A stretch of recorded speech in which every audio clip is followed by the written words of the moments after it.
She's #1 at being dumb, the new face of the DNC. Gather round, cause that's our Jazzy.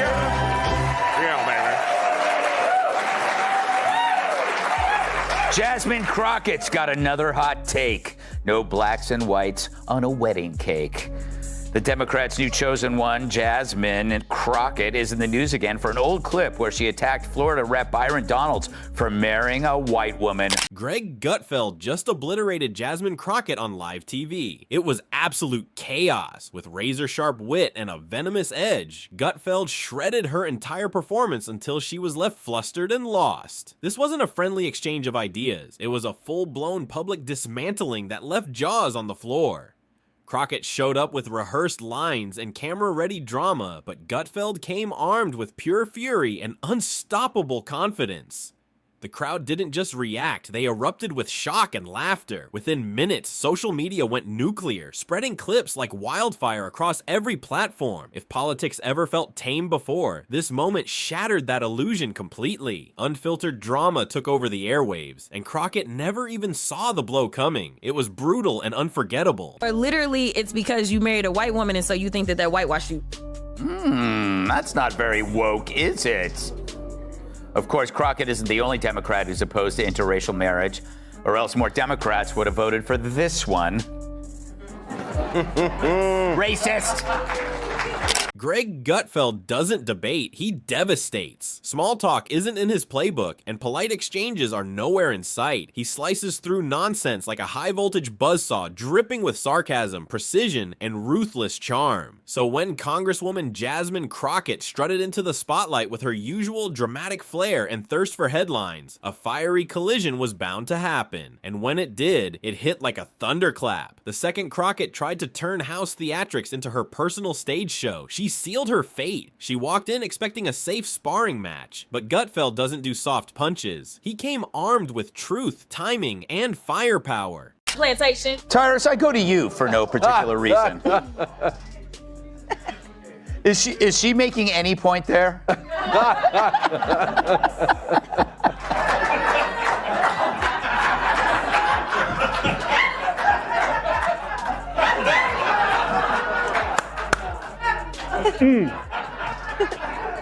Like this makes me wish my mom made different father choices. Because we all get sucked into this. Like, this is, if you're gonna talk about black history, at least know it. This is, at least know it, okay?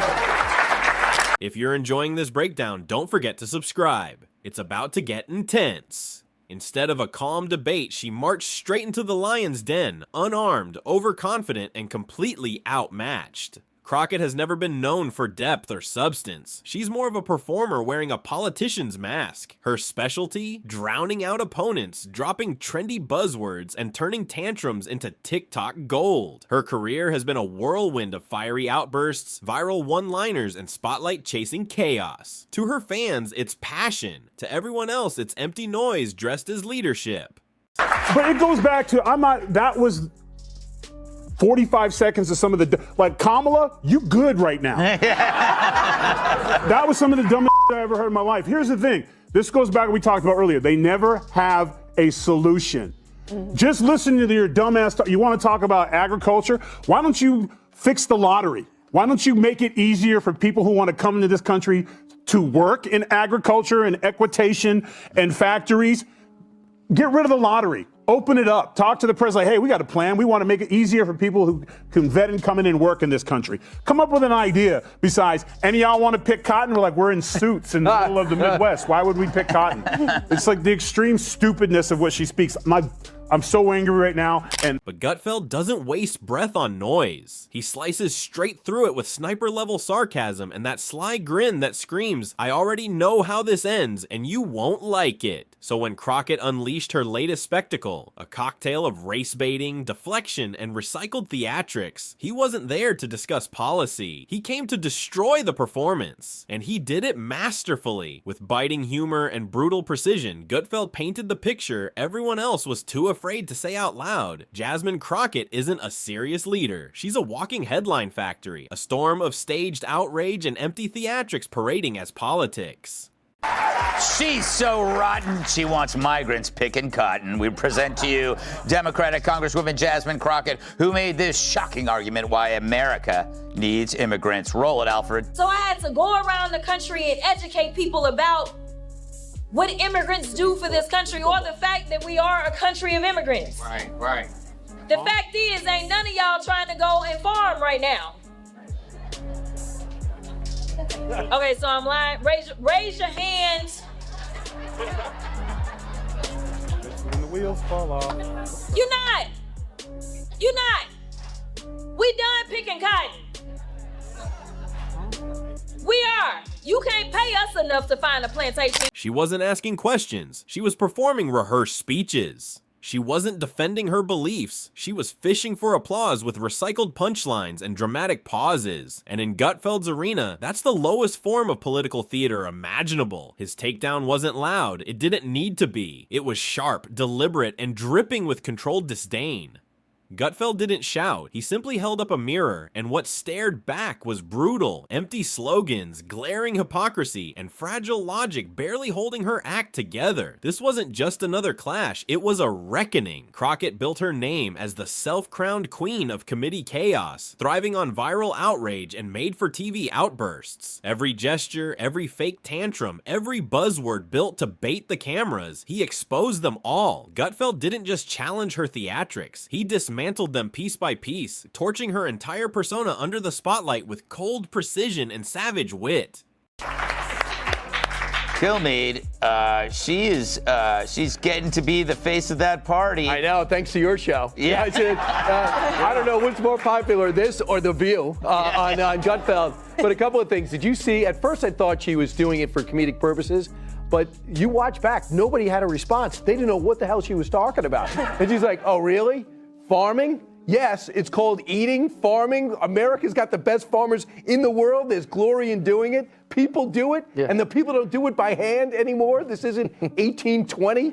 So I was just stunned by what she's saying. But the weird thing is, she probably left that room thinking she knocked it out of the park. And I don't think that anyone can stop her from being the face of the party, except Bernie Sanders, who's 111 years old, talking about oligarchs. He tore straight through the chaos of her outrage, exposing every contradiction hidden beneath her fiery words. One moment she preaches unity, the next she accuses anyone who dares disagree of plotting against her brilliance. Gutfeld sliced through that act like a surgeon, calm, merciless, and precise. He revealed what it really was, a polished illusion masking a harsh truth. Crockett's record is almost non-existent. Then came the knockout blow. Gutfeld didn't stop at mocking her drama. He dug deep into her record, uncovering just how hollow it really was. For all the noise, outrage, and attention-grabbing stunts, Crockett's actual achievements in Congress are practically invisible. No victories, no progress. Just a parade of viral clips and self-congratulatory interviews echoing the same tired lines louder each time. Gutfeld stripped away the illusion, exposing the reality beneath. She's not leading, she's performing. A brand dressed as a politician, mistaking fame for impact, like a reality TV contestant chasing attention instead of results. It may earn her clicks and fan edits, but it does nothing for the people she's supposed to serve. Do you have an opinion on this? Or should I move on to somebody? No, I just... It has to come from me. Yes. Okay? None of y'all are qualified. Not just, for one thing, I'm mad at Charmaine the Guy because he should have kicked her out. See, the problem is that we are allowing our own culture to be openly racist and get away with it. Now, if a white person is offended by that, and they should be, they say something, it's like, it's not the same thing. But if you say that and another brother looks at you and goes, man, you wrong for that. And I don't want you on my show. Get the hell out, because I'm telling you right now, if I was not on the show, which happens sometimes, and someone was sitting in his chair and he was complaining about black men this and black that, and they shouldn't be here, and you know what happens when a white woman marries a black guy, you would not have seen that guy in the next segment. He would have kicked his ass off, because you're not gonna talk about somebody that I care about like that, or another person like that. That's the problem. Crockett's defenders rushed in swinging, drowning the air with outrage and excuses. They cried identity politics, claiming every critique was rooted in bias, sexism, or fear of her so-called power. But Gutfeld wasn't buying any of it. He sliced through their noise with cold, surgical precision. He reminded everyone that criticism isn't cruelty, it's accountability, and if she can't handle that, maybe politics was never her stage to begin with. The public's response? Absolutely ruthless. Social media detonated in real time. Memes flooded every feed. One showing Gutfeld towering over a cartoonish Crockett with the caption, "Sit down and learn something." Others looped the exchange like a championship knockout reel. The truth was undeniable. Crockett scripted her own downfall. No traps, no setups, no tricks. She strutted into the spotlight craving validation, forgetting that Gutfeld doesn't debate. He demolishes. While she dodged and flailed, he countered with precision, facts, and sarcasm so sharp it could slice steel. Yes.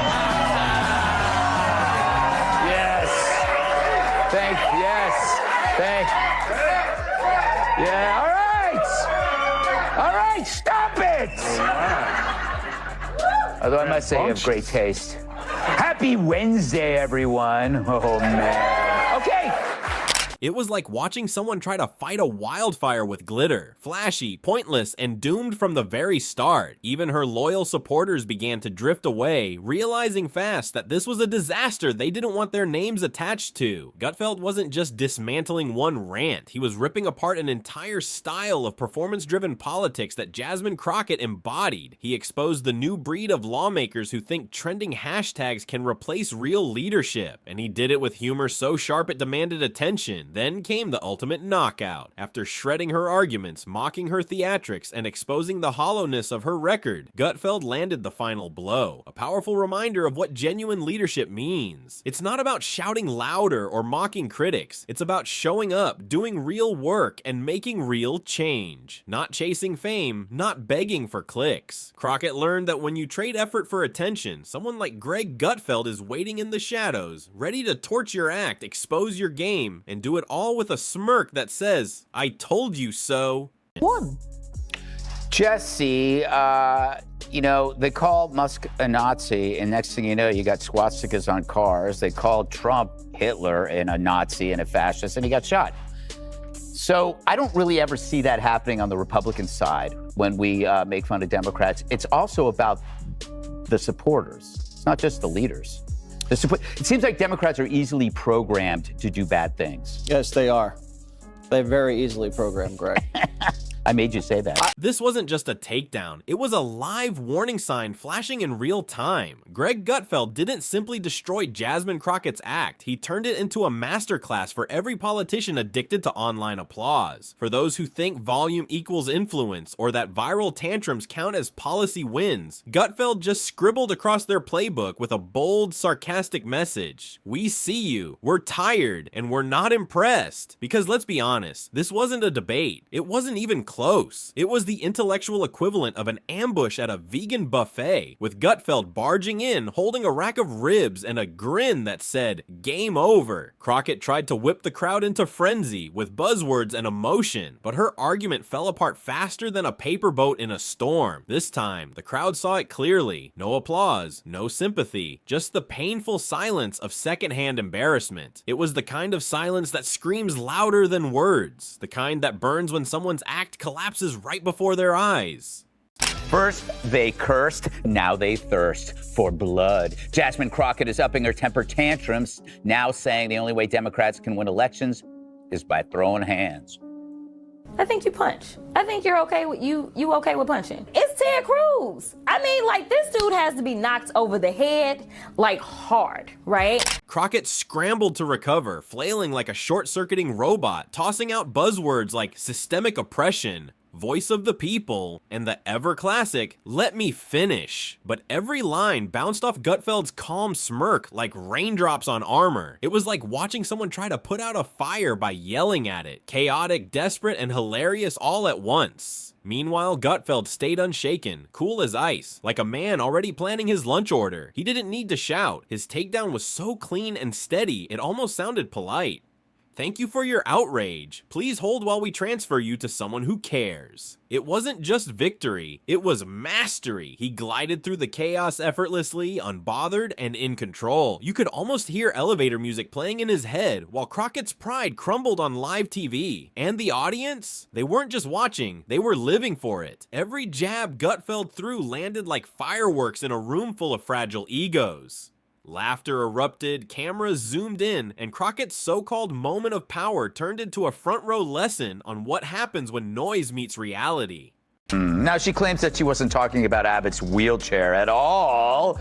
Yet she's mentioned Abbott's wheels before. In 2022, she posted Beto's rolling around the state. Where's Abbott rolling to? And according to the Washington Free Beacon, Crockett also liked several Facebook comments referring to Abbott as Hot Wheels back in 2020. Her supporters scrambled to contain the wreckage, tweets flying, think pieces pouring out overnight, and fiery Instagram posts crying misogyny. But none of it could erase the damage. It was done, and it was brutal. This wasn't a stumble, it was a meltdown in real time. The Empress wasn't just exposed, she was live streaming her own collapse for the world to see. And Gutfeld? He was already gone, leaving behind nothing but silence and the sting of total defeat. His expression said it all. He knew he'd won without breaking a sweat. This wasn't just a spat, it was a cultural reckoning. Gutfeld didn't just dismantle Jasmine Crockett, he dismantled an entire generation of politicians who mistake social media clout for competence and tantrums for truth. What made the blow even sharper was his calmness. He never yelled, never slammed a desk, never even looked angry. Every word hit with surgical precision. Every fact landed like a blade wrapped in humor. He wasn't enraged, he was indifferent. And that cool indifference sliced deeper than any insult could. Crockett stood there, gripping her mic, waiting for cheers that never came. Her performance fading into awkward silence like a bad karaoke act that went on too long.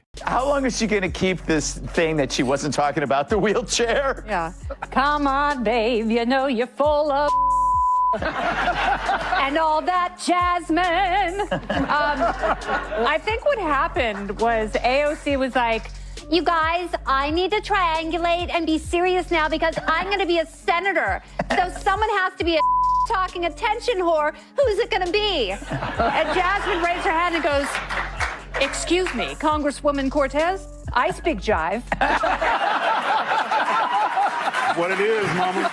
She threw every ounce of energy into her performance, but it still landed flat, proving that volume isn't vision and hashtags don't make policy. This wasn't left versus right anymore. It was substance versus spectacle, truth versus illusion. Gutfeld didn't just call out one politician, he ripped the mask off an entire movement infecting modern politics. The rise of the viral lawmaker, the kind who treats Congress like a content studio, every speech like a skit, and every bill like a clickbait script. That's the real shocker here. Politics isn't a stage, and it's not reality TV. It's supposed to be service, not self-promotion. It's about responsibility, not rehearsed outrage. Those who confuse clout for contribution will always be exposed. And when that happens, Greg Gutfeld will be right there, armed with wit sharp enough to slice through the spectacle and end the show with one cutting remark. Jasmine Crockett learned that lesson the hardest way possible, under the brightest lights and before the loudest silence.